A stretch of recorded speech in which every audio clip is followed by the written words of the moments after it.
उत्तर प्रदेश के किसी छोटे से गांव में सुबह अक्सर बड़ी शांति और सुकून के साथ होती थी।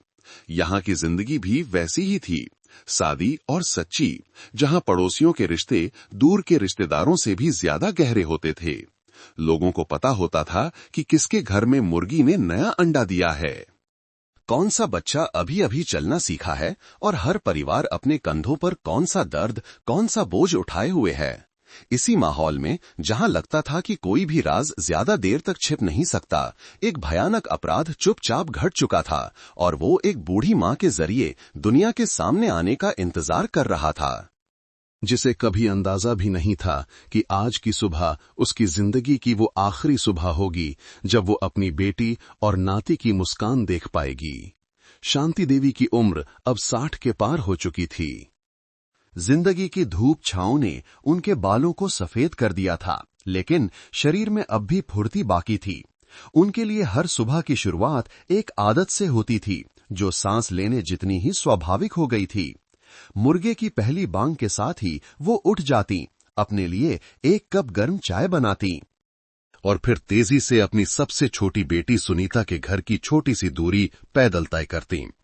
ये आदत 1 साल से भी ज्यादा पहले शुरू हुई थी, उस दिन से जब उनके दामाद, एक बेवफा आदमी, अपनी पत्नी और छोटे बेटे को एक दूसरी औरत के लिए बेरहमी से छोड़कर चला गया था।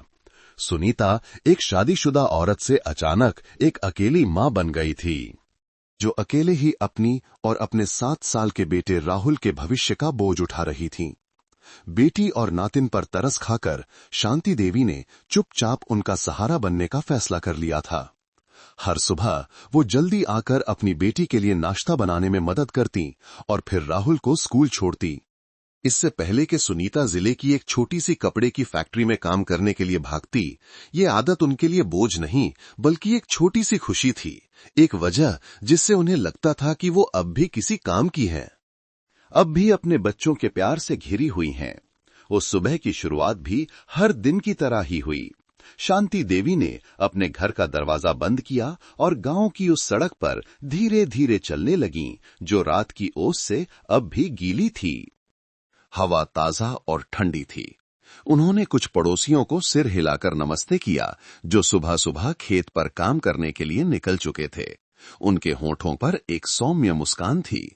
उनके मन में पहले से ही ये तस्वीर बन रही थी कि उनका नाती हंसते खिलखिलाते हुए गेट पर उनका स्वागत करने के लिए दौड़ेगा, उन्हें अपने रात के सपने या किसी नए खिलौने के बारे में बताएगा।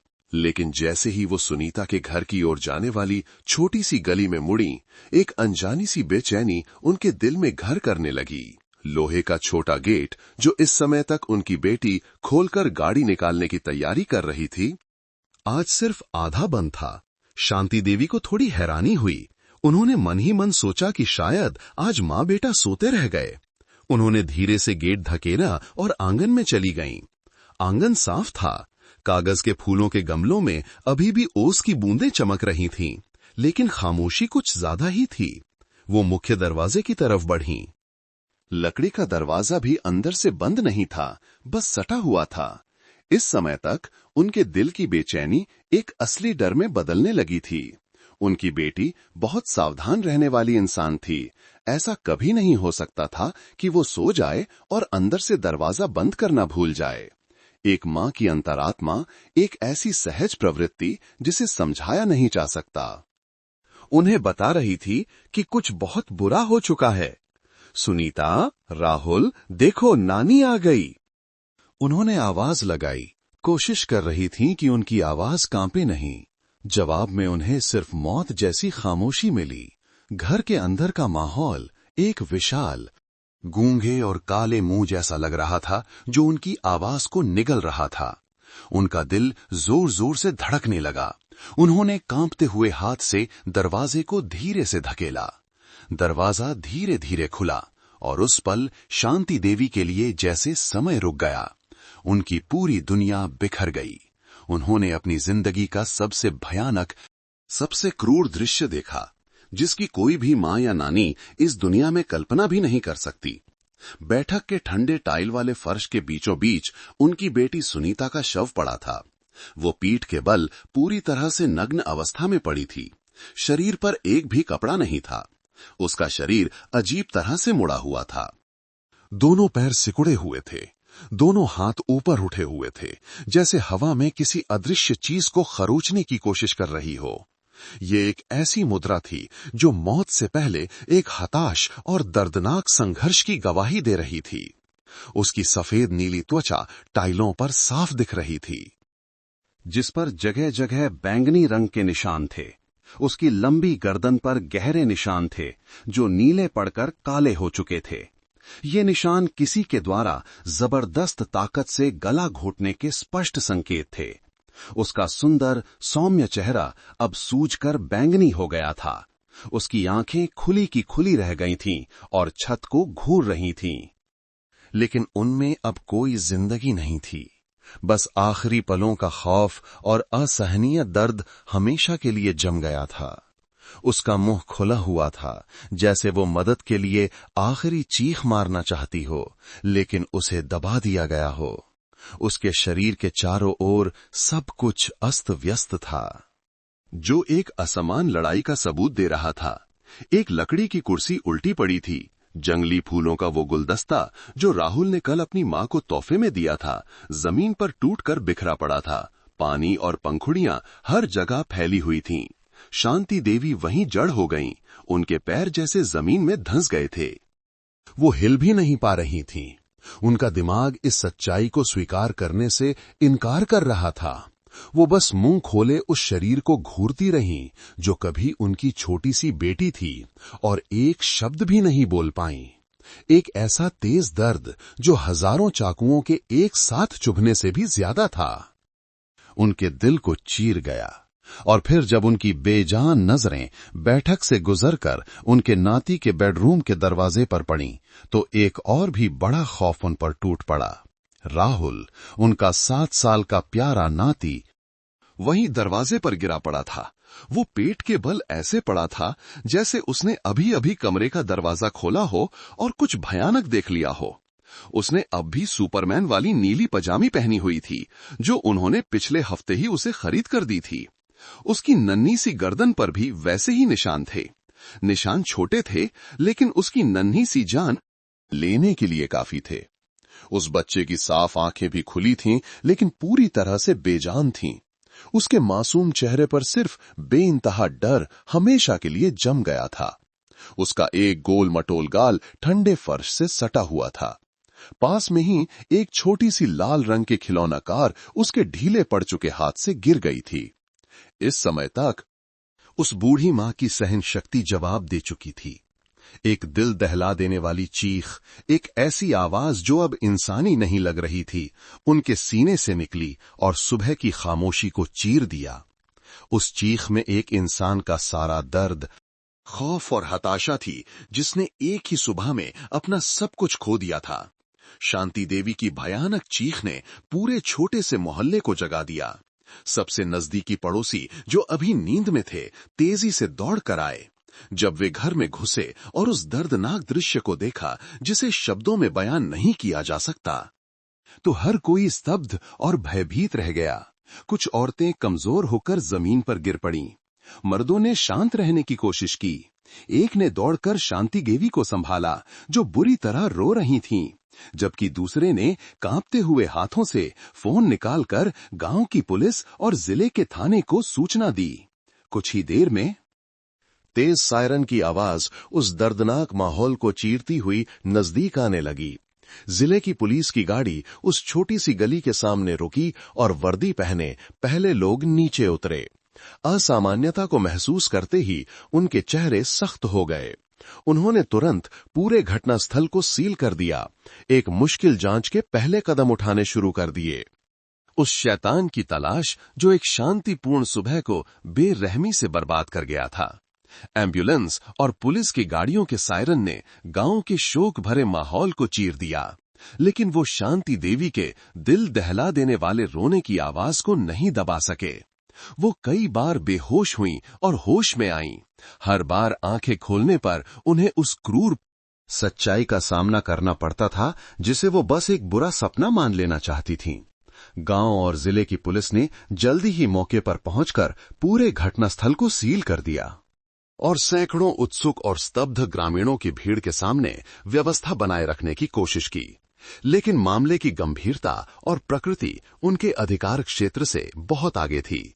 सूचना तुरंत प्रदेश पुलिस मुख्यालय को भेजी गई। 1 घंटे से भी कम समय में प्रदेश से एक विशेष टीम मौके पर पहुंच गई। टीम का नेतृत्व एसपी विक्रम सिंह कर रहे थे, जो 50 वर्ष से अधिक उम्र के एक लंबे चौड़े आदमी थे, जिनका चेहरा धूप और हवा से सांवला पड़ गया था और जिनकी आंखों में दशकों तक अपराध का सामना करने की ठंडक और शांति थी।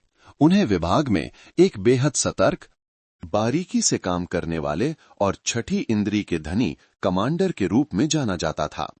शुरुआत से ही उनकी उपस्थिति ने ये दिखा दिया था कि प्रदेश पुलिस के आला अधिकारी इस मामले को सर्वोच्च खतरे और जटिलता का मान रहे थे। एसपी सिंह ने ज्यादा कुछ नहीं कहा। शुरुआती रिपोर्ट सुनने के बाद उन्होंने चुपचाप सुरक्षात्मक सूट पहना, दस्ताने पहने और सीधे घर के अंदर चले गए, जहां अपराध की गंध और मौत का एहसास अभी भी हवा में था। प्रदेश पुलिस के सबसे कुशल फोरेंसिक विशेषज्ञ और क्राइम सीन जांच टीम ने भी अपना काम शुरू कर दिया। हर एक निशान, चाहे वो कितना भी छोटा क्यों न हो, को चिन्हित किया गया। तस्वीरें ली गईं और सावधानी से इकट्ठा किया गया। घर बड़ा नहीं था, बस एक साधारण सा मकान था। लेकिन घटना स्थान बेहद जटिल था। ये एक सामान्य हत्या का मामला नहीं लग रहा था। एसपी सिंह ने तुरंत विसंगतियों को पहचान लिया। लूटपाट के संकेत थे। पुरानी अलमारी के कुछ दराज बाहर खींचे हुए थे। कमरों में कपड़े की अलमारी के कपड़े भी बिखरे हुए थे। शांति देवी के शुरुआती बयान के अनुसार सुनीता का पुराना लैपटॉप और एक गुल्लक, जिसमें कुछ हजार रुपए की बचत थी, भी गायब थे। ऊपरी तौर पर सब कुछ एक जाने पहचाने परिदृश्य की ओर इशारा कर रहा था। एक चोर घर में घुसा, घर के मालिक ने उसे देख लिया और उसने सबूत मिटाने के लिए हत्या कर दी। लेकिन एक अनुभवी जांच अधिकारी की अंतरात्मा एसपी सिंह को बता रही थी कि यहाँ कुछ सजाना हुआ है, एक ऐसा नाटक जो बहुत ज्यादा बनावटी लग रहा था। लूटपाट के निशान बहुत सतही थे, जैसे सिर्फ अस्त व्यस्तता पैदा करने के लिए किए गए हों। अगर चोर का मुख्य उद्देश्य संपत्ति थी, तो उसने एक क्रूर बलात्कार करने में समय क्यों बर्बाद किया और फिर एक निर्दोष बच्चे को भी बेरहमी से मार डाला। अपराध की क्रूरता एक सामान्य डकैती के उद्देश्य से कहीं ज्यादा थी। इसमें लालच से ज्यादा नफरत और विकृत वासना का रंग था। जब अधिकारी काम में जुटे हुए थे, तो बाहर लगभग 30 साल का एक लंबा चौड़ा हृष्ट-पुष्ट आदमी सबसे ज्यादा सक्रिय और उत्साही दिख रहा था। वो राजेश था, ठीक सामने वाले घर में रहने वाला एक पड़ोसी। शांति देवी की चीख सुनकर सबसे पहले दौड़कर आने वालों में से वो एक था। स्तब्ध और भयभीत भीड़ के बीच राजेश अपने चेहरे पर सच्चे दुख और गुस्से के भाव के साथ अलग दिख रहा था। वो लगातार इधर उधर दौड़ रहा था। कभी शांति देवी के लिए एक कप गर्म पानी ला रहा था, तो कभी उनके बेहोश होने पर उन्हें सहारा दे रहा था। उसने उस दुखी मां को सांत्वना देने के लिए सबसे ईमानदार शब्दों का इस्तेमाल किया और उस अमानवीय अपराधी को लगातार कोसता रहा। जब पुलिस आई, तो वो भी क्षेत्र में सुरक्षा की स्थिति या गांव में घूमने वाले संदिग्ध लोगों के बारे में सबसे स्पष्ट जानकारी देने वाला व्यक्ति था। एक अच्छे पड़ोसी, एक भरोसेमंद और समुदाय के प्रति जिम्मेदार आदमी का नकाब उसने इतनी परफेक्शन से पहना हुआ था कि उसमें कोई कमी नहीं थी। कोई भी, यहां तक कि दशकों से उसके बगल में रहने वाले लोग भी उस पर जरा भी शक नहीं कर सकते थे। कुछ घंटों बाद घटनास्थल पर प्रारंभिक फॉरेंसिक रिपोर्ट एसपी सिंह को सौंपी गई और इसने जांच में एक बहुत बड़ी उलझन पैदा कर दी। पहली रिपोर्ट ने वही पुष्टि की जो नंगी आंखों से देखा जा सकता था। सुनीता और राहुल दोनों की मौत हाथ से गला घोटने के कारण दम घुटने से हुई थी। मौत का समय उसी दिन सुबह 2 से 3 बजे के बीच का बताया गया। दूसरी रिपोर्ट हालांकि पहले से ही अनुमानित थी, फिर भी सुनने वालों को कंपा गई। सुनीता की योनि में गंभीर चोट और खरोच के निशान थे, जो एक बेहद हिंसक यौन हमले का अकाट्य प्रमाण थे। लेकिन ये तीसरी रिपोर्ट थी जिसने पूरी जांच टीम को सबसे ज्यादा स्तब्ध और भ्रमित कर दिया। विशेष उपकरणों से बहुत सावधानी से जांच करने के बावजूद फॉरेंसिक विशेषज्ञों को पीड़िता के शरीर पर या उसके गुप्तांगों में किसी भी अजनबी के वीर्य या डीएनए का कोई निशान नहीं मिला। ये अतार्किक रूप से साफ सुथरापन एक बहुत बड़ा विरोधाभास पैदा कर रहा था। अपराधी ने बलात्कार किया था, लेकिन सबसे महत्वपूर्ण जैविक सबूत नहीं छोड़ा था, कंडोम। एसपी सिंह ने धीरे से खुद से कहा। उनका चेहरा सख्त हो गया। इसका केवल एक ही स्पष्टीकरण था। अपराधी कोई ऐसा व्यक्ति नहीं था जिसने पाशविकता के आवेश में अचानक काम किया हो। उसने तैयारी की थी। उसने सबूत छोड़ने से बचने के लिए कंडोम का उपयोग करने की योजना बनाई थी। इसके साथ ही क्राइम सीन टीम ने यह भी बताया कि उन्हें महत्वपूर्ण स्थानों पर किसी भी अजनबी के स्पष्ट उंगलियों के निशान नहीं मिले। अपराधी की एक नई तस्वीर सामने आई। वरना केवल क्रूर था, बल्कि बेहद चालाक, धूर्त और जांच एजेंसी से निपटने के बारे में कुछ ज्ञान भी रखता था।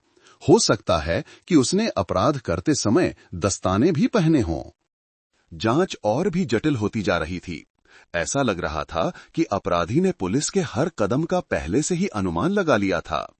जब तनाव का माहौल था, तो एक ऐसा विवरण जो असंबंधित लग रहा था। आंगन के एक कोने में एक छोटी सी घटना घटी और वो एसपी सिंह की पारखी नजरों से बच नहीं सकी।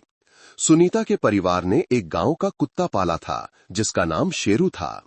वो एक बहुत ही समझदार कुत्ता था जिसे पूरा गांव उसके शांत स्वभाव और मालिक के प्रति वफादारी के लिए जानता था। घटना के बाद से उसे आंगन के कोने में एक पेड़ से बांध दिया गया था। ऐसा लग रहा था कि वो भी परिवार की त्रासदी को महसूस कर रहा था, बस चुपचाप लेटा हुआ था और कभी-कभी दर्द भरी आवाज में गुर्राता था। जब पुलिस अधिकारी या अन्य पड़ोसी पास से गुजरते तो वो पूरी तरह से सामान्य व्यवहार करता, लेकिन एक अचानक और अजीब बदलाव आया। जब भी वो अच्छा पड़ोसी राजेश उस क्षेत्र के पास आता, कुत्ता अचानक भयानक रूप से हिंसक हो जाता। वो अब शांत शेरू नहीं था, वो उछल पड़ता। उसकी गर्दन के बाल खड़े हो जाते। वो लगातार भौंक रहा था, एक ऐसी भौंक जिसमें नफरत और गुस्सा भरा था। वो अपने गले में गुर्राता, अपने सफेद दांत दिखाता और राजेश की ओर झपटने की कोशिश करता, जिससे लोहे की जंजीर खिंचकर तन जाती और खनकने लगती। उसका गुस्सा इतना तीव्र था कि एक युवा पुलिस कांस्टेबल को बीच बचाव करना पड़ा। डर था कि वो जंजीर तोड़ देगा। ये हरकत सिर्फ एक बार नहीं हुई, बल्कि पूरी सुबह कई बार दोहराई गई। हर बार जब राजेश पास से गुजरता, कुत्ता पागल हो जाता। वो पहले थोड़ा घबराया, फिर एक बनावटी मुस्कान के साथ समझाने की कोशिश की। शायद आज इतने अजनबी लोगों को देखकर भौंक रहा है, वैसे तो यह मुझे बहुत प्यार करता है। ज्यादातर लोगों ने इस विवरण पर ध्यान नहीं दिया, ये सोचकर कि यह एक जानवर की सामान्य प्रतिक्रिया है, लेकिन एसपी सिंह के लिए ये एक रेड अलर्ट था। वो दूर से चुपचाप पूरी घटना देख रहे थे। वो किसी और से ज्यादा जानवरों के व्यवहार को समझते थे। एक कुत्ता, विशेष रूप से एक कुत्ता जो अपने मालिक और पड़ोसियों को इतने सालों से जानता है, कभी भी इतनी हिंसक और घृणा से भरी प्रतिक्रिया नहीं देगा जब तक कि कोई विशेष कारण न हो। उसका भौंकना किसी अजनबी पर भौंकना नहीं था, ये एक मूक गवाह का भौंकना था। एक गवाह जिसने पिछली रात इस आदमी से संबंधित कुछ भयानक देखा या सूंघा था। एसपी सिंह ने कुछ नहीं कहा, वो चुपचाप मुड़ गए। लेकिन उनके दिमाग में संदेह का पहला बीज बोया जा चुका था। एक ऐसे घटनास्थल पर जहां कोई उंगलियों के निशान नहीं थे, कोई डीएनए नहीं था, एक वफादार कुत्ते का गुस्से भरा भौंकना एकमात्र जीवित सुराग बन गया था। मामले के घने अंधेरे में एक टिमटिमाती हुई रोशनी। अच्छा पड़ोसी राजेश, जो सबसे भरोसेमंद लग रहा था, अब उस अनुभवी कमांडर के निशाने पर आ गया था। गतिरोध एक परिचित एहसास था, लेकिन जासूसों के लिए ये कभी भी सुखद नहीं होता। ये एक अदृश्य ठंडी दीवार की तरह था जो सभी प्रयासों और आशाओं को रोक रहा था। जब स्थानीय अपराधियों पर केंद्रित पहली जांच दिशा एक बंद गली में पहुंच गई, तो जांच टीम पर एक भारी खामोशी छा गई। अपराधी, एक क्रूर और चालाक शैतान ने एक आदर्श अपराध को अंजाम दिया था। उसने कोई उंगलियों के निशान नहीं छोड़े, कोई डीएनए नहीं छोड़ा और उसने सोच समझकर डकैती का एक झूठा घटना स्थल बनाया था। वो एक भूत की तरह था जो रात में आया और चला गया, बिना किसी पहचान योग्य निशान के। एसपी विक्रम सिंह ने एक अदृश्य लेकिन बढ़ते हुए दबाव को महसूस किया। दबाव सिर्फ ऊपर से या जनता की उम्मीदों से नहीं था, बल्कि एक जांच अधिकारी की अंतरात्मा से भी था। दो निर्दोष पीड़ितों की परेशान करने वाली छवियों से उन्होंने चोरी, बलात्कार या महिलाओं से छेड़छाड़ के लिए जाने जाने वाले सभी पूर्व दोषियों या पूरे क्षेत्र में विकृत व्यवहार प्रदर्शित करने वाले लोगों की समीक्षा करने का आदेश दिया। सूची में लगभग 20 लोग थे। सभी को बारी बारी से बयान लेने, गैर मौजूदगी के सबूतों की पुष्टि करने और तुलना के लिए डीएनए नमूने प्रदान करने के लिए बुलाया गया था। लेकिन परिणाम सिर्फ निराशा के बाद निराशा थी। किसी में भी संदिग्ध व्यवहार नहीं था और लगभग सभी के पास अकाट्य गैर मौजूदगी के सबूत थे। पड़ोसी राजेश भी स्वाभाविक रूप से छटनी की सूची में था। उसे एक सामान्य प्रक्रिया के रूप में काम करने के लिए बुलाया गया था। जांचकर्ताओं के सामने उसने एक अच्छे पड़ोसी की भूमिका बनाए रखी। उसने स्पष्ट और सहयोगी रूप से बयान दिया। उसने कहा कि अपराध की रात वो गांव में एक दोस्त के घर शराब पीने गया था। पार्टी देर से खत्म हुई। रात के लगभग 11 बजे के बाद वो घर लौटा और तुरंत सो गया। वो अपनी पत्नी के साथ सो रहा था जब तक कि अगली सुबह शांति देवी की चीख सुनकर उसकी नींद नहीं खुली। उसकी पत्नी, एक शांत और सहनशील दिखने वाली महिला, को भी अलग से बुलाया गया और उसने अपने पति के पूरे बयान की पुष्टि की। राजेश का गैर मौजूदगी का सबूत उसकी पत्नी की पुष्टि के साथ बेहद ठोस लग रहा था। सैद्धांतिक रूप से वो पूरी तरह से साफ था। जांच एक बार फिर गतिरोध में पड़ गई। कोई रास्ता नहीं मिल रहा था। लेकिन एक छवि थी जो एसपी सिंह के दिमाग में घूमती रहती थी, उन्हें शांति से नहीं रहने देती थी। ये घटना स्थल की छवि नहीं थी, नहीं संदिग्धों के चेहरे। ये शेरू कुत्ते की छवि थी। उसकी छवि जो पागलपन, गुस्से से उछलकर भौंक रहा था, राजेश की ओर दांत दिखा रहा था। उसके लिए वो भौंकना एक यादृच्छिक ध्वनि नहीं थी, ये एक आरोप था, एक मूक गवाह का गुस्से से भरा संकेत जो बोल नहीं सकता था। एक ऐसे मामले में जहां इंसान ने जानबूझकर सभी निशान मिटा दिए थे, क्या एक जानवर की सहज प्रवृत्ति एक सुराग बन सकती है?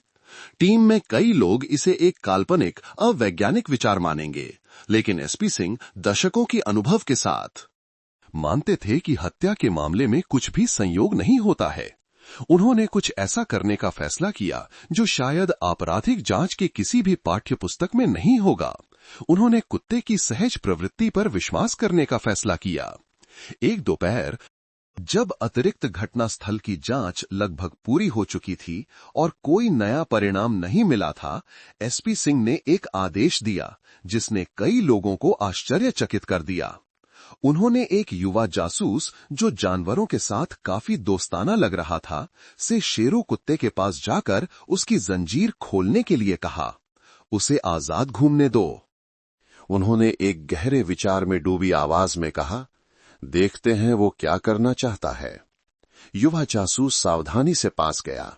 शेरू कुत्ता पहले थोड़ा सतर्क था, लेकिन जब उसने महसूस किया कि पास आने वाला व्यक्ति राजेश नहीं है, तो उसने कमजोरी से अपनी पूंछ हिलाई। लोहे की जंजीर खोल दी गई। जांच टीम के सभी लोग चुपचाप देखते रहे, कुछ उत्सुक, कुछ संदेह में कि क्या जानवर वास्तव में कुछ अलग कर सकता है।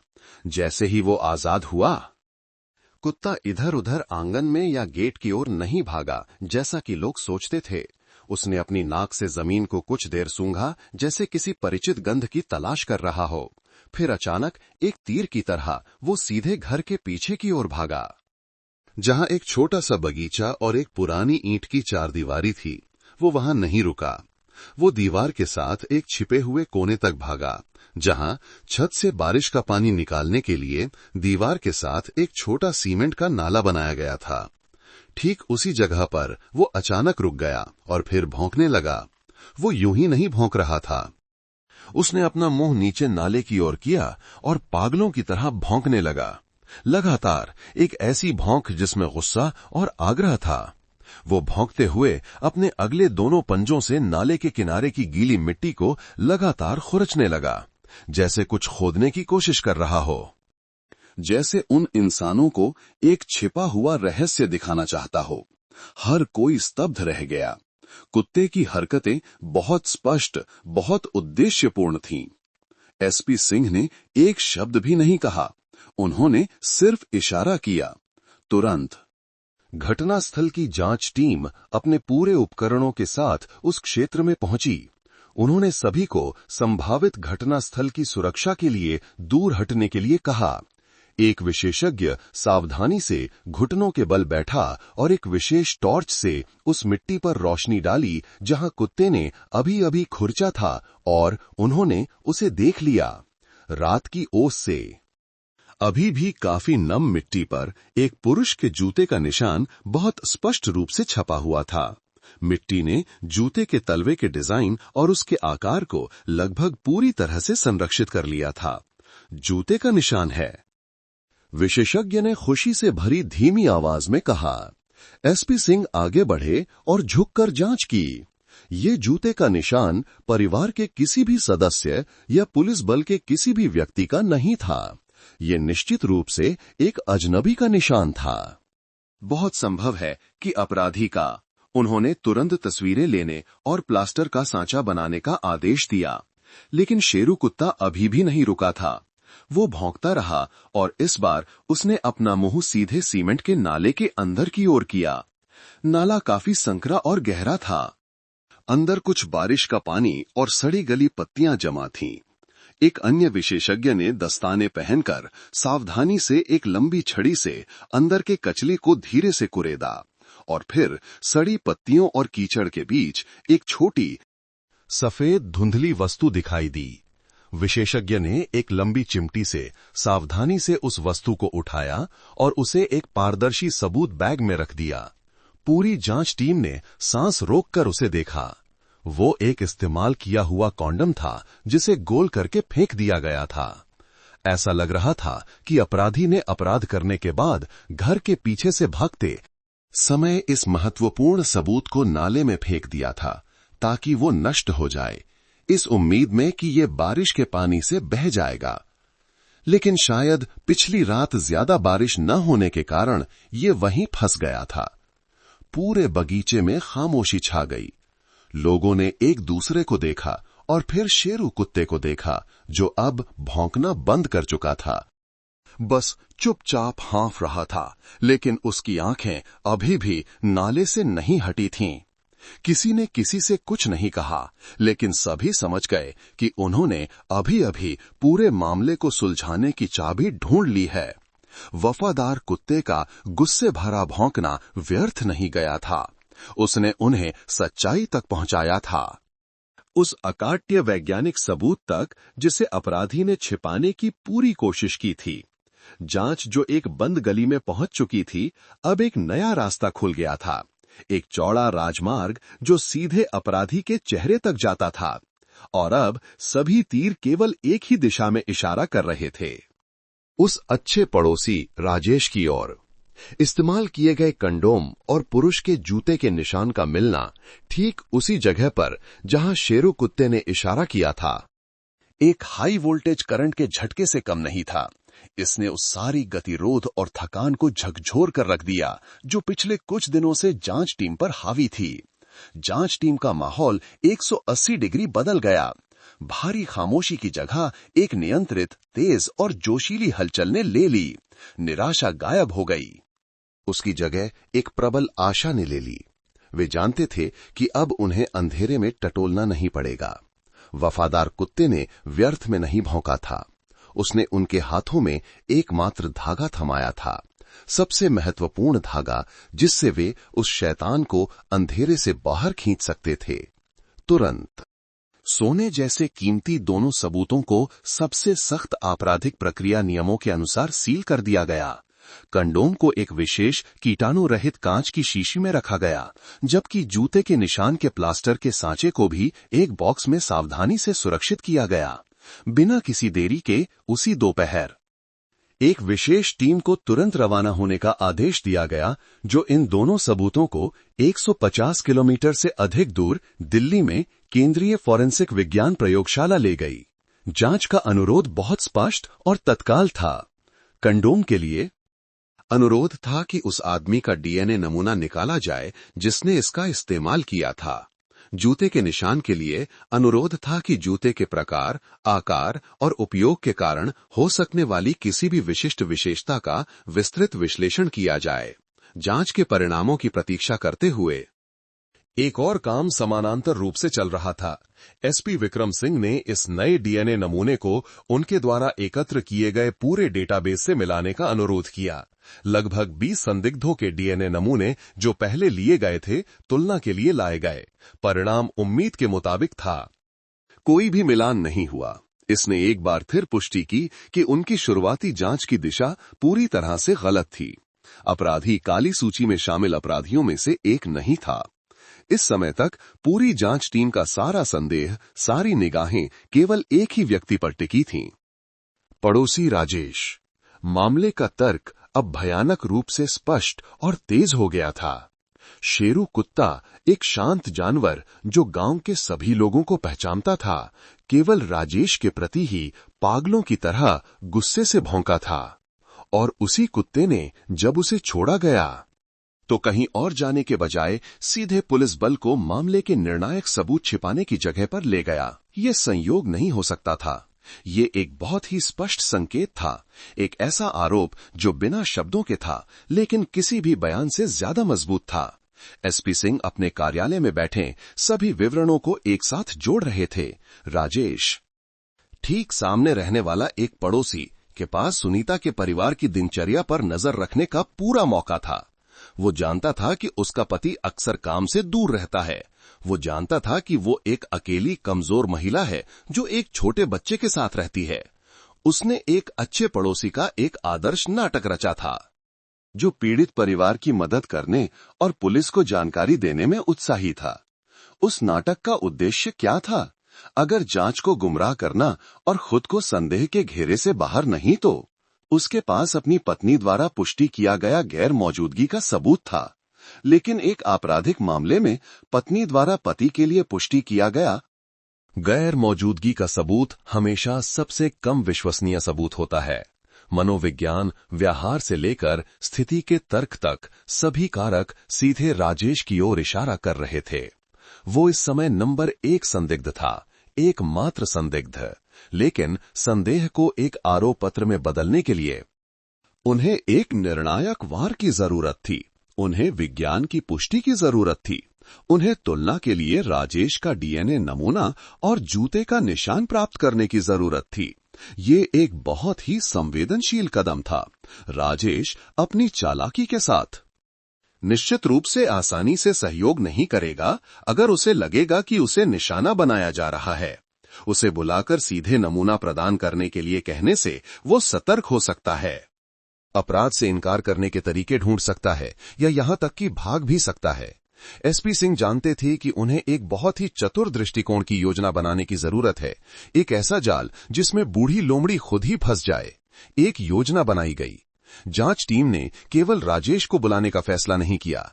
इसके बजाय वे ये बहाना बनाएंगे कि जांच प्रक्रियाओं को पूरा करने के लिए सभी संभावनाओं को छानना और बाहर करना होगा। इसलिए वे उस छोटी सी गली में रहने वाले सभी वयस्क पुरुषों के डीएनए नमूने लेंगे जहां अपराध हुआ था।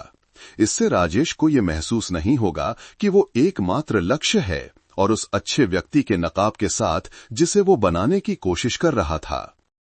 उसके पास जांच एजेंसी के साथ सहयोग करने से इनकार करने का कोई कारण नहीं होगा। अगली सुबह 3 लोगों की एक टीम, जिसमें एक महिला स्वास्थ्य अधिकारी भी शामिल थी, उस मोहल्ले में पहुंची। वे घर घर गए, दरवाजा खटखटाया और धीरे से अपने उद्देश्य के बारे में बताया। ज्यादातर लोग इस इच्छा के साथ कि मामला जल्द से जल्द सुलझ जाए बहुत खुशी खुशी सहयोग कर रहे थे। अंत में वे राजेश के घर पहुंचे। उसने अपनी परिचित दोस्ताना मुस्कान के साथ दरवाजा खोला। जब उसने पुलिस अधिकारियों की बात सुनी तो वो बहुत समझदार और उत्साही दिखा। अरे, ये तो जरूरी काम है साहब, आप लोग अंदर आइए। जो भी मदद चाहिए मैं करूंगा। बस यही चाहता हूं कि वो कमीना जल्द से जल्द पकड़ा जाए ताकि सुनीता और उसके बच्चे को इंसाफ मिल सके। उसने टीम को घर में बुलाया, पानी पिलाया। जब महिला स्वास्थ्य अधिकारी मुंह से नमूना लेने के लिए उपकरण तैयार कर रही थी तो एक अनुभवी जासूस, जो शुरू से ही राजेश पर नजर रखे हुए था, ने चतुराई से बातचीत शुरू की। राजेश भाई, जासूस ने एक दोस्ताना लहजे में कहा, आपका घर ठीक सामने है और आप सबसे पहले पहुंचने वालों में से थे। पिछले कुछ दिनों से आप भी बहुत परेशान हुए होंगे, है ना? एक बात सच सच बताइए, जिस दिन ये घटना हुई, जब आप दौड़ कर आए, तो आपने जूते पहने थे या चप्पल? ये सवाल ऊपरी तौर पर सामान्य लग रहा था, लेकिन ये एक सोची समझी मनोवैज्ञानिक चाल थी। राजेश थोड़ा रोका, लेकिन फिर जल्दी से जवाब दिया, जी उस समय मैं सो रहा था।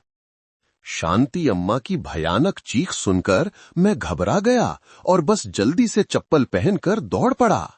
जासूस ने सिर हिलाया और फिर पूछा, तो आमतौर पर जब आप काम पर या बाहर जाते हैं तो कौन से जूते पहनते हैं? मैंने देखा है कि आजकल के नौजवान बहुत सुंदर स्पोर्ट्स शूज पहनते हैं। हाँ, राजेश हंसा और घर के कोने में जूते की अलमारी की ओर इशारा किया। मैं तो मिस्त्री हूं, दिन भर मिट्टी गारे में सना रहता हूं, सुंदर जूते पहनकर क्या करूंगा? मेरे पास तो बस ये काम वाले पुराने जूते ही हैं। जूते की अलमारी पर लगभग 3-4 जोड़ी अलग अलग जूते थे। जासूस पास गया, देखने का नाटक करते हुए। ये जोड़ी मजबूत दिखती है, रबर का मोटा सोल है जिसमें फिसलने से बचाने के लिए धारियां हैं। कंस्ट्रक्शन साइट पर काम करने के लिए बिल्कुल सही है। उसने एक पुरानी काले रंग की सुरक्षात्मक जूते की जोड़ी उठाई। जूते का सोल सीमेंट और गारे से सना हुआ था और जब उसने जूते का सोल पलटा तो उसका दिल एक पल के लिए जोर से धड़क उठा। जूते के सोल पर हीरे के आकार का डिजाइन बिल्कुल वैसा ही था जैसा घटना स्थल पर जूते के निशान की तस्वीर में था। हाँ साहब, यही जोड़ी है। राजेश अभी भी बेखबर था। मैं इसे ही पहनता हूं, आदत हो गई है। जासूस ने जूते नीचे रखे और फिर स्वाभाविक रूप से कहा, वैसे जांच और छानबीन के काम के लिए क्या हम ये जूते की जोड़ी अस्थायी रूप से ले सकते हैं ताकि घटना स्थल पर मिले निशानों से मिला सकें? काम होते ही हम इसे तुरंत वापस कर देंगे। इस समय राजेश के चेहरे पर चिंता की एक लकीर दौड़ गई, लेकिन केवल एक पल के लिए। उसे ऐसी स्थिति में डाल दिया गया था जहां वो इनकार नहीं कर सकता था। अगर वो इस तरह के एक उचित अनुरोध से इनकार करता तो ये अपने अपराध को स्वीकार करने जैसा होता। उसने मजबूरन मुस्कुराते हुए सिर हिलाया और सहमति दे दी। उसी समय उसके मुंह का नमूना भी ले लिया गया था। टीम ने विनम्रता से विदा ली और जल्दी से चली गई, अपने साथ नंबर 1 संदिग्ध के 2 सबसे महत्वपूर्ण सबूत, डीएनए और जूते लेकर। सब कुछ अब उनकी मुट्ठी में था। यूनिट में वापस आते ही जूते के निशान का मिलान तुरंत किया गया। जटिल तरीकों की जरूरत नहीं थी। केवल प्लास्टर के सांचे और राजेश द्वारा दिए गए जूते के सोल की नंगी आंखों से तुलना करने पर जांचकर्ता ये पुष्टि कर सकते थे कि वे 100% मेल खाते थे। आकार, डिजाइन से लेकर चलने की आदत के कारण कुछ विशिष्ट घिसाव के निशान तक सब कुछ बिल्कुल सही था। राजेश का डीएनए नमूना भी तत्काल जांच के लिए भेजा गया। पूरी जांच टीम सांस रोके विज्ञान की अंतिम पुष्टि का इंतजार कर रही थी और परिणाम उम्मीद से ज्यादा जल्दी आ गया। केंद्रीय फोरेंसिक विज्ञान प्रयोगशाला से सीधे एक फैक्स भेजा गया। सामग्री में केवल कुछ छोटी पंक्तियां थीं, लेकिन वे पूरी जांच को समाप्त करने के लिए पर्याप्त थीं। विश्लेषण के परिणाम से पता चला कि राजेश नामक विषय का डीएनए नमूना मामले के घटनास्थल पर बरामद कंडोम पर पाए गए पुरुष के डीएनए नमूने से पूरी तरह मेल खाता है। कमरे में खामोशी छा गई और फिर राहत की सांसों से टूट गई। अच्छे पड़ोसी के भेष में छिपे शैतान का चेहरा पूरी तरह से उजागर हो चुका था। अब कोई संदेह नहीं बचा था। एसपी विक्रम सिंह उठे। उनका चेहरा बर्फ की तरह ठंडा था। उन्होंने फोन उठाया। उनकी आवाज में बिना किसी हिचकिचाहट के एक दृढ़ता थी। संदिग्ध राजेश को तुरंत कार्यालय में बुलाओ। इस बार ये कोई निमंत्रण नहीं है। न्याय का घेरा आधिकारिक तौर पर बंद हो चुका था, जब सम्मन पत्र इस बार एक सहयोग का निमंत्रण नहीं बल्कि एक कठोर आदेश उसके हाथों में दिया गया। तो राजेश को शायद पता चल गया था कि उसके नाटक का पर्दा गिरने का समय आ गया है। उसने अपनी सामान्य मैत्रीपूर्ण और सहयोगी मुस्कान नहीं बनाए रखी। उसका चेहरा पीला पड़ गया और हालांकि उसने शांत रहने की कोशिश की, लेकिन रिकॉर्ड पर हस्ताक्षर करते समय उसके कांपते हाथों ने सब कुछ बयां कर दिया। उसे 2 पुलिस अधिकारियों द्वारा गाड़ी में बिठाया गया। एक ऐसी गिरफ्तारी जिसमें हथकड़ी की जरूरत नहीं थी, लेकिन जो उससे कहीं ज्यादा भारी थी। प्रदेश पुलिस मुख्यालय के रास्ते में उसने एक शब्द भी नहीं कहा। बस खिड़की से बाहर परिचित दृश्यों को घूरता रहा जो गुजर रहे थे। शायद वो जानता था कि उसे उन्हें फिर से देखने में बहुत लंबा समय लगेगा। पूछताछ कक्ष में माहौल पहले से कहीं ज्यादा ठंडा और घना था। राजेश के सामने अभी भी एसपी विक्रम सिंह बैठे थे, लेकिन इस बार उनकी आंखों में जांच पड़ताल नहीं थी, बल्कि एक ऐसे व्यक्ति का दृढ़ विश्वास था जिसने अपने शिकार को पूरी तरह से पकड़ लिया था। हालांकि वो मानसिक रूप से तैयार था, लेकिन जब मेज पर पहले सबूत रखे गए तो राजेश चौंके बिना नहीं रह सका। सबसे पहले घटना स्थल पर उसके जूते के निशान की तस्वीर और तुलनात्मक फॉरेंसिक रिपोर्ट थी। उसका चेहरा पीला पड़ गया, लेकिन फिर उसने जल्दी से खुद को संभाला। अपनी आखिरी जिद पर अड़े रहने की कोशिश की। इससे क्या साबित होता है साहब? उसने हकलाते हुए एक बनावटी मुस्कान लाने की कोशिश की। मेरा घर ठीक सामने है, आंगन जुड़े हुए हैं, मैं दिन भर आता जाता रहता हूं। कभी कभी तो मुर्गी बत्तख का पीछा करते हुए उसके घर के पीछे भी चला जाता हूं। वहां मेरे जूते के निशान मिलना तो आम बात है। उसका इनकार तार्किक लग रहा था, लेकिन एसपी सिंह चुप रहे। कोई जवाब नहीं दिया। उन्होंने बगल के जांचकर्ता को दूसरा सबूत मेज पर रखने का इशारा किया। इस्तेमाल किए गए कंडोम वाला सीलबंद बैग। तो इसके बारे में क्या कहोगे राजेश? एसपी सिंह की आवाज अभी भी शांत थी, लेकिन हर शब्द एक हथौड़े की तरह पड़ रहा था। ये पीड़िता के घर के पीछे नाले में मिला था, ठीक तुम्हारे जूते के निशान के बगल में। और फॉरेंसिक विज्ञान प्रयोगशाला से डीएनए जांच की रिपोर्ट भी आ गई है। उन्होंने फॉरेंसिक रिपोर्ट राजेश की ओर खिसकाई। अंतिम निष्कर्ष की पंक्ति मोटे अक्षरों में छपी थी। राजेश नामक विषय का डीएनए नमूना सबूत से प्राप्त पुरुष डीएनए नमूने से 100% मेल खाता है। उस पंक्ति को देखकर राजेश का सारा बनावटी शांत स्वभाव डह गया। वो जानता था कि उसे कोने में धकेल दिया गया है, पीछे हटने का कोई रास्ता नहीं है। उसके माथे और पीठ पर ठंडा पसीना आ गया। वो हांफने लगा, लेकिन अपनी चालाक और जिद्दी प्रकृति के कारण उसने तुरंत हार नहीं मानी। उसने एक और रास्ता चुना, एक ऐसा रास्ता जिसे कई बलात्कार अपराधी तब चुनते हैं जब वे फंस जाते हैं। सच्चाई का एक हिस्सा स्वीकार करना, लेकिन उसे अपने पक्ष में मोड़ना और कुछ दोष पीड़िता पर ही डाल देना। कुछ देर चुप रहकर खुद को संभालने के बाद राजेश ने सिर उठाया। अब उसके चेहरे पर निराशाजनक इनकार नहीं था, बल्कि एक दुख और पछतावे का भाव था जिसे बड़ी मेहनत से बनाया गया था। जी साहब, उसने शुरू किया। उसकी आवाज कांप रही थी। मैं अपना गुनाह कबूल करता हूं। वो कॉन्डोम मेरा ही है, लेकिन मामला वैसा नहीं है जैसा आप लोग सोच रहे हैं। मैं और सुनीता, हमारे बीच प्रेम संबंध थे। पूछताछ कक्ष में खामोशी छा गई। जांचकर्ताओं ने एक दूसरे को देखा और फिर राजेश पर ध्यान केंद्रित किया ताकि वो अपना नाटक जारी रख सके। उसने एक कहानी गढ़ी जो काफी तार्किक और विस्तृत थी। उसने कहा कि सुनीता का पति जब से उसे छोड़कर गया था, वो बहुत अकेली और दुखी रहती थी। एक करीबी पड़ोसी होने के नाते वो अक्सर हालचाल पूछने और मदद करने के लिए आता जाता रहता था। धीरे धीरे दोनों के बीच एक गुप्त प्रेम संबंध विकसित हो गया। चूंकि वो शादीशुदा था और सुनीता एक अकेली मां थी, इसलिए दोनों को छिपकर मिलना पड़ता था। किसी को बताने की हिम्मत नहीं थी। उस रात उसने आगे कहा। उसकी आंखों में आंसू आने लगे। शराब पीकर घर लौटने के बाद मुझे सुनीता का संदेश मिला। उसने कहा कि वो मुझे याद कर रही है और मिलना चाहती है।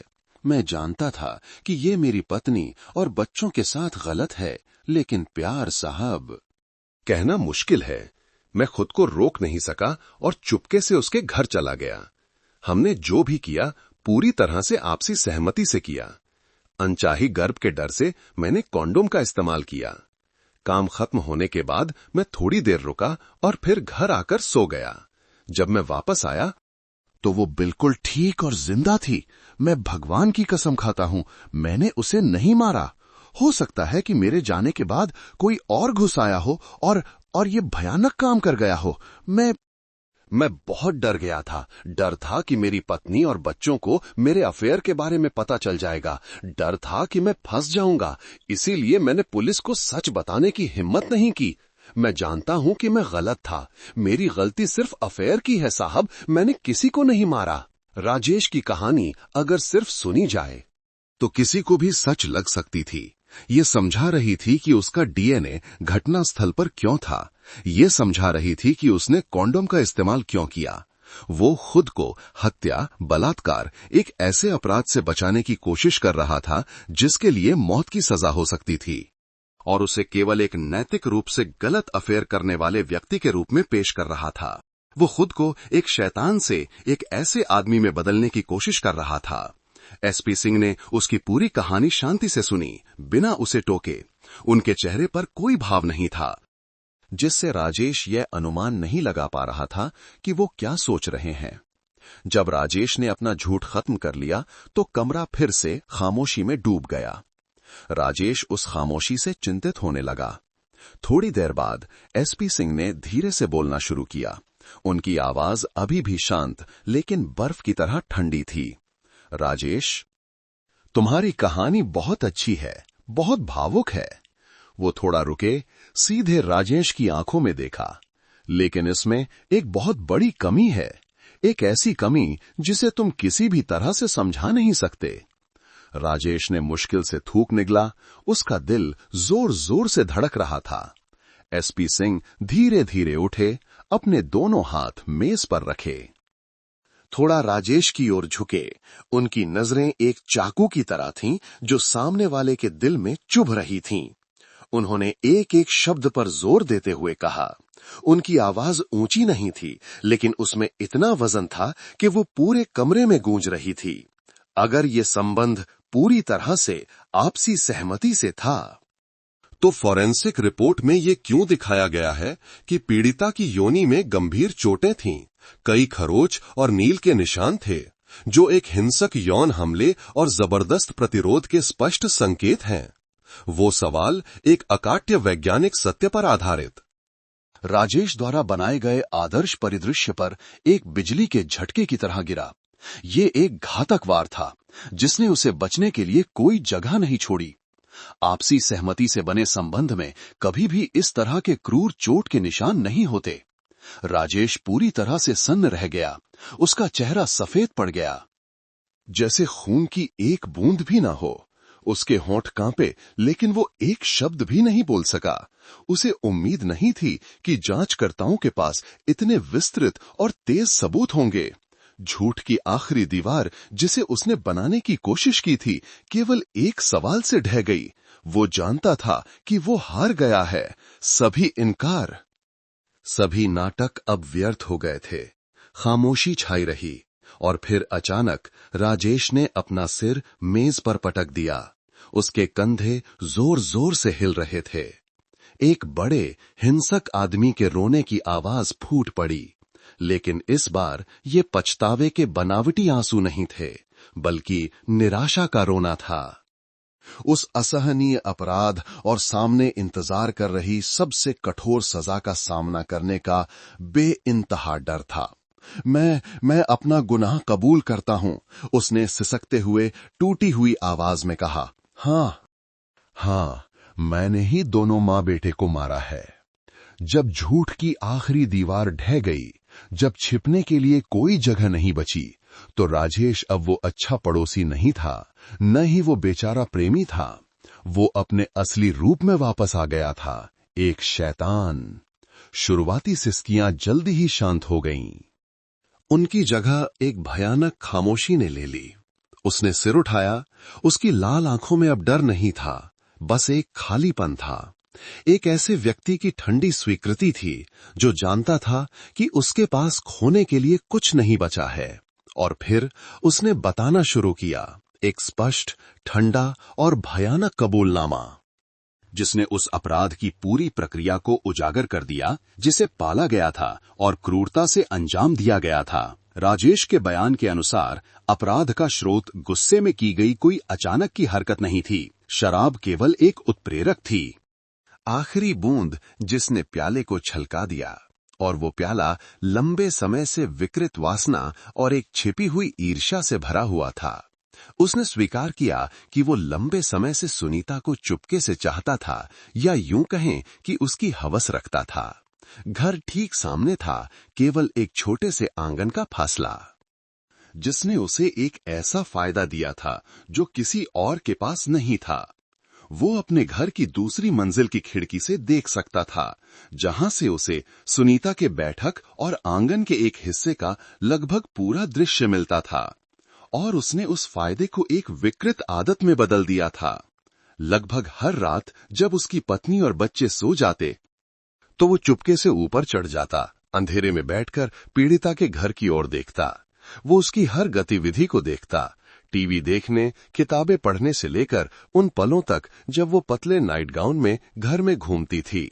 हर एक छवि उसके लिए एक उत्तेजक दवा की तरह थी, जो उसके दिमाग में विकृत कल्पनाओं और पापी इच्छाओं को दिन ब दिन बढ़ाती जा रही थी। वो उस पति से जलता था जो उसे छोड़कर चला गया था, और ये भी मानता था कि इतनी खूबसूरत महिला का अकेले रहना एक बर्बादी है। उसकी वासना दिन ब दिन बढ़ती गई, ये एक जुनून बन गया जो बस फूटने का एक मौका इंतजार कर रहा था। और वो मौका उस फेटफुल रात को आया। उसने कबूल किया कि उस रात उसने कुछ दोस्तों के साथ शराब पी थी। उन्होंने एक विशेष प्रकार की शराब पी थी। शराब के नशे और उस उत्तेजक पेय के मनोवैज्ञानिक प्रभाव ने उसे अपने आप पर नियंत्रण खोने पर मजबूर कर दिया। उसने एक बेचैनी, एक तीव्र शारीरिक आग्रह महसूस किया। पार्टी खत्म होने के बाद जब वो घर लौटते समय सुनीता के घर के पास से गुजरा, तो उसने देखा कि बैठक की बत्ती अभी भी जल रही है। वो जानता था कि वो अभी सोई नहीं है। उस पल उसकी बची खुची समझदारी को वासना के शैतान ने हरा दिया। वो अब कुछ और नहीं सोच पा रहा था। उसके दिमाग में केवल एक ही विचार था, किसी भी कीमत पर सुनीता को पाना। नई चाल में कार्रवाई नहीं की। एक पूर्व नियोजित व्यक्ति की चालाकी जाग उठी। वो पहले अपने घर लौटा। वो जानता था कि उसकी पत्नी गहरी नींद में है। उसने चुपके से अपराध के लिए उपकरण तैयार किए। उसने अपना चेहरा छिपाने के लिए एक मेडिकल मास्क लिया। उसने अपने निर्माण उपकरणों के बैग में खोजा, मोटे कपड़े के काम वाले दस्तानों की एक जोड़ी निकाली, जिस तरह का वो ईंटें उठाने के लिए इस्तेमाल करता था, जिसका उद्देश्य उंगलियों के निशान न छोड़ना था। ये तैयारी दिखाती है कि उसने केवल सहज रूप से काम नहीं किया था, बल्कि अपराध को छिपाने के लिए गणना की थी। उसने अपने बटुए से एक कॉन्डोम भी सावधानी से निकाला, उस घिनौने कृत्य के लिए एक अंतिम तैयारी जो वो करने वाला था। जब सब कुछ तैयार हो गया, तो उसने धीरे से दरवाजा खोला, अंधेरे में छोटे से आंगन को पार किया और सुनीता के घर में घुस गया, क्योंकि वो जानता था कि दरवाजा बंद नहीं है। वो एक बिल्ली की तरह चुपचाप चला, लेकिन उसके कपड़ों की सरसराहट सुनीता को जगाने के लिए काफी थी, जो सोफे पर ऊँघ रही थी। अजीब आवाज सुनकर वो चौंक कर उठी, कमरे से बाहर आई और उसका सामना हुआ। बैठक में एक लंबे, नकाबपोश, काले कपड़े पहने आदमी को अपने घर में खड़ा देखकर सुनीता बुरी तरह डर गई। इससे पहले कि वो चीख पाती, वो एक भूखे बाघ की तरह उस पर झपटा। उसने एक महिला की पूरी ताकत से खरोचकर और छटपटाकर जबरदस्त प्रतिरोध किया, लेकिन उसकी ताकत उस पागलपन में डोबे मजबूत आदमी के सामने बहुत कमजोर थी। उसने एक हाथ से उसका मुंह कसकर बंद कर दिया, दूसरे हाथ से उसकी गर्दन को जोर से दबाया। उसने एक मिस्त्री की पूरी ताकत से गला घोंटा, जब तक कि उसका शरीर ढीला नहीं पड़ गया। उसकी आंखें खुली की खुली रह गईं और फिर जिंदगी की लौ बुझ गई। उसने उसे बैठक में ही मार डाला। पीड़िता को मारने के बाद भी उसके अंदर का शैतान संतुष्ट नहीं हुआ। डीएनए सबूत छोड़ने के डर ने उसे एक विकृत और ठंडे दिमाग से गणना करने पर मजबूर कर दिया। उसने अपने बटुए में पहले से तैयार कॉन्डम निकाला और उस महिला के शव के साथ बलात्कार किया जिसे उसने अभी अभी मारा था। ठीक उसी समय जब वो ये पाशविक कृत्य कर रहा था, एक और त्रासदी हुई। बैठक में संघर्ष और टूटने की आवाज ने राहुल को जगा दिया था। 7 साल का बच्चा शायद उत्सुकता या अपनी मां के लिए चिंता के कारण चुपके से अपने बेडरूम का दरवाजा खोलकर बाहर आया। उस मासूम बच्चे की आंखों के सामने एक भयानक दृश्य था। उसकी मां फर्श पर बेसुध पड़ी थी और एक अजनबी आदमी उसकी मां के शरीर पर एक घिनौना काम कर रहा था। बच्चा बहुत डर गया। वो बस एक चीख मार सका, मां। वो चीख उस बच्चे के लिए ही मौत का फरमान बन गई। राजेश चौंक गया। वो मुड़ा और अपने अपराध के एकमात्र गवाह को देखा। पकड़े जाने के डर ने सब कुछ दबा दिया। उसने अब और कुछ नहीं सोचा। वो उस बेचारे बच्चे की ओर झपटा। अपने बड़े हाथ से उसका मुंह बंद किया और उसका गला घोंट दिया। बच्चा केवल कुछ सेकंड के लिए कमजोरी से छटपटाया और फिर शांत हो गया। उसने बेरहमी से पीड़िता के बेटे को भी मार डाला। लगातार 2 मौतें करने के बाद राजेश घबरा गया। उसने जल्दी से उठकर चारों ओर देखा। वो जानता था कि उसे एक झूठा घटनास्थल बनाना होगा। वो अलमारी की ओर भागा, दराजें बाहर खींच लीं। वो बेडरूम में गया, कपड़े की अलमारी को अस्त व्यस्त कर दिया। उसने पुराना लैपटॉप और गुल्लक ले लिया। ऐसी चीजें जिनकी ज्यादा कीमत नहीं थीं, लेकिन एक डकैती का नकाब बनाने के लिए काफी थीं। सब कुछ व्यवस्थित करने के बाद वो जल्दी से पिछले दरवाजे से घर से भाग गया ताकि कोई उसे देख न सके। जब वो बगीचे के कोने में नाले के पास से गुजरा तो घबराहट में उसने कॉन्डोम, एकमात्र सबूत जिसमें उसका डीएनए था, को वहां फेंक दिया ताकि वो नष्ट हो जाए, इस उम्मीद में कि ये बह जाएगा और हमेशा के लिए गायब हो जाएगा। फिर वो अपने घर लौटा, चुपके से नहाया, कपड़े बदले और अपनी गहरी नींद में सो रही पत्नी के बगल में बिस्तर पर लेट गया, जैसे कुछ हुआ ही न हो। अगली सुबह तक इंतजार करता रहा ताकि वो त्रासदी पर स्तब्ध एक अच्छे पड़ोसी की भूमिका निभा सके। राजेश के विस्तृत और भयानक कबूलनामे के साथ सुनीता और उसके बेटे की दर्दनाक मौत पर पड़ा रहस्य का भयानक पर्दा पूरी तरह से उठ गया। मामला मूल रूप से सुलझ गया था। हालांकि मुकदमे से पहले फाइल को पूरा करने और मजबूत करने के लिए, कानूनी रूप से अकाट्य सुनिश्चित करने के लिए जांच टीम ने एक अंतिम और बहुत महत्वपूर्ण जांच प्रक्रिया करने का फैसला किया, जो थी घटनास्थल का पुनर्निर्माण। कुछ दिनों बाद राजेश को धारीदार जेल के कपड़ों में उसे घर में वापस लाया गया, जिसे उसने एक नरक बना दिया था। उस पड़ोसी का घर जिसे उसने बेरहमी से नुकसान पहुंचाया था। क्षेत्र में सुरक्षा उच्चतम स्तर पर कड़ी कर दी गई थी। अपराधी के पकड़े जाने और उसके एक अच्छे पड़ोसी होने की खबर ने जनता में एक वास्तविक भूचाल ला दिया था। डर को अत्यधिक गुस्से की लहर में बदल दिया था। सैकड़ों लोग सुरक्षा घेरे के बाहर बड़ी संख्या में जमा हो गए थे। उनकी गालियों और श्रापों की आवाज अंदर तक आ रही थी, जिससे एक भारी दबाव बन रहा था। जब उसे गाड़ी से बाहर निकाला गया तो राजेश अब वो नहीं लग रहा था। वो दुबला पतला हो गया था। उसका चेहरा खोखला और बेजान था। उसने सिर उठाने की हिम्मत नहीं की, लड़खड़ाते हुए चल रहा था। अगर 2 पुलिसकर्मियों ने उसे दोनों तरफ से सहारा नहीं दिया होता तो शायद वो गिर पड़ता। इस जगह पर वापस आना, अपने अपराध के घटनास्थल का फिर से सामना करना, एक ऐसा मानसिक उत्पीड़न लग रहा था जो सहन शक्ति से परे था। पुनर्निर्माण की प्रक्रिया लोक अभियोजक के प्रतिनिधि की कड़ी निगरानी में की गई।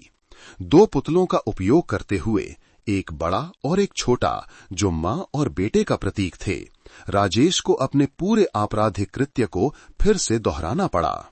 उसने शराब की पार्टी से निकलने, घर जाकर हथियार तैयार करने और फिर चुपके से सुनीता के घर में घुसने के दृश्य को फिर से निभाया।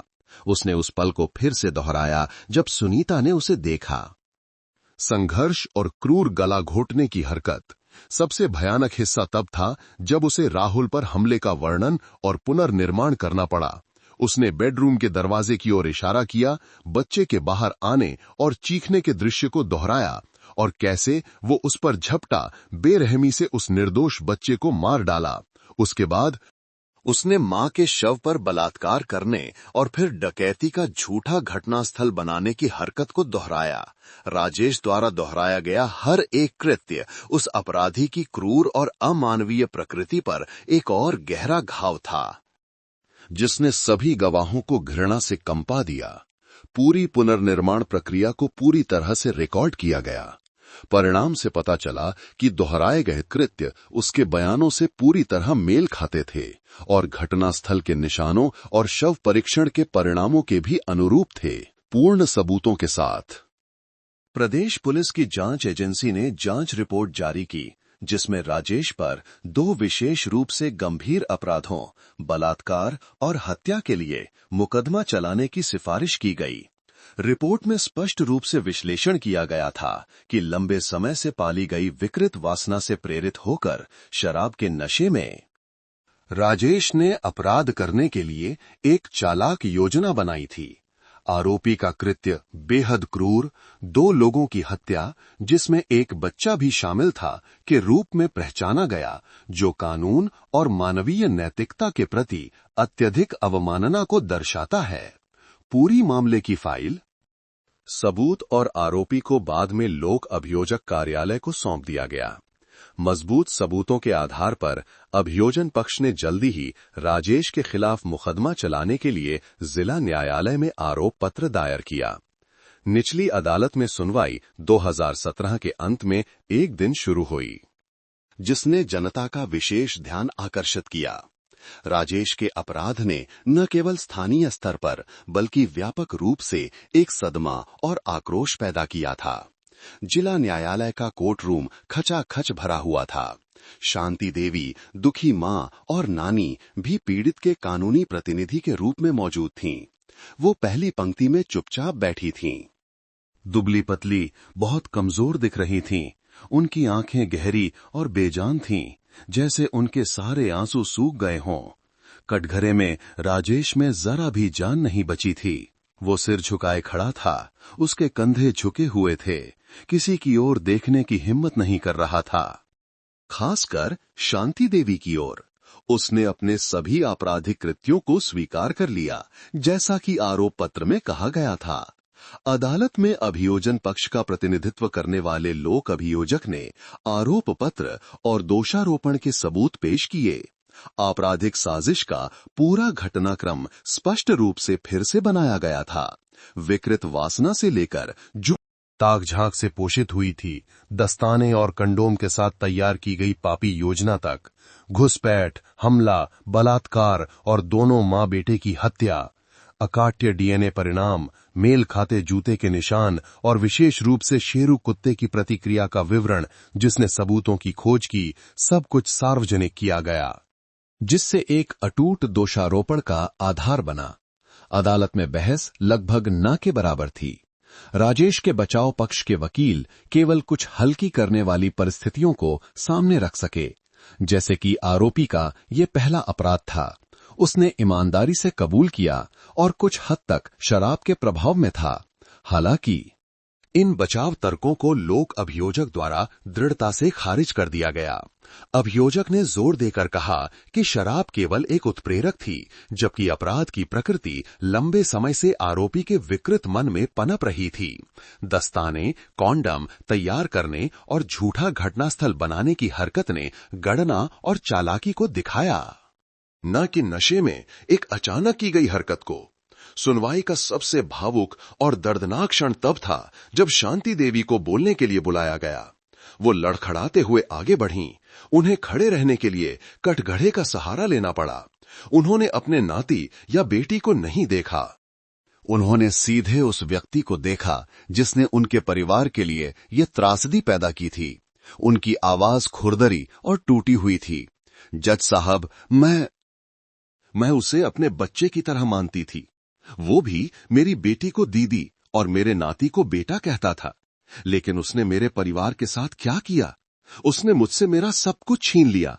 उसने मेरी इकलौती बेटी, मेरे नाती को छीन लिया, जिसे मैं अपनी जान से भी ज्यादा प्यार करती थी।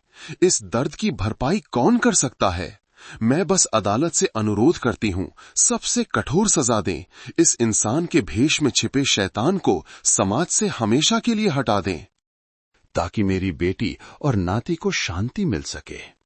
शांति देवी के रोने से पूरा कोर्ट रूम सन्न रह गया।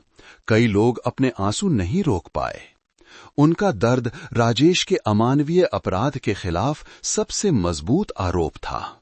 विचार विमर्श के बाद अदालत ने अपना अंतिम फैसला सुनाया।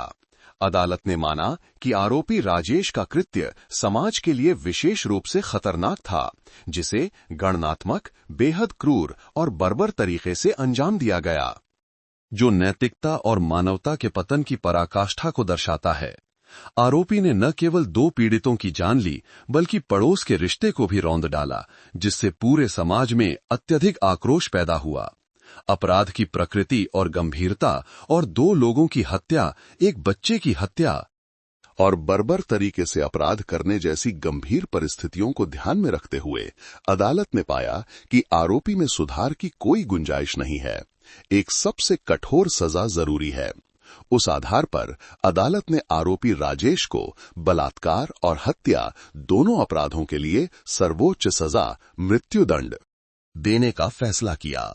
फैसले के साथ ही स्थानीय स्तर पर सबसे सनसनीखेज मामलों में से एक का अंत हो गया। राजेश ने फैसला सुना, उसके पैर कांपने लगे और वो फर्श पर गिर पड़ा। कानून की कठोर सजा लागू की गई, जिसने पीड़ित परिवार की उम्मीदों और जनता के गुस्से को शांत किया। मामला बंद हो गया, लेकिन शांति देवी और उनके परिवार के लिए जो दर्द रह गया, उसकी भरपाई नहीं हो सकती। ये एक महंगी चेतावनी थी कि एक सामान्य व्यक्ति, एक करीबी पड़ोसी के नकाब के पीछे छिपी काली वासनाओं का खतरा कितना बड़ा हो सकता है।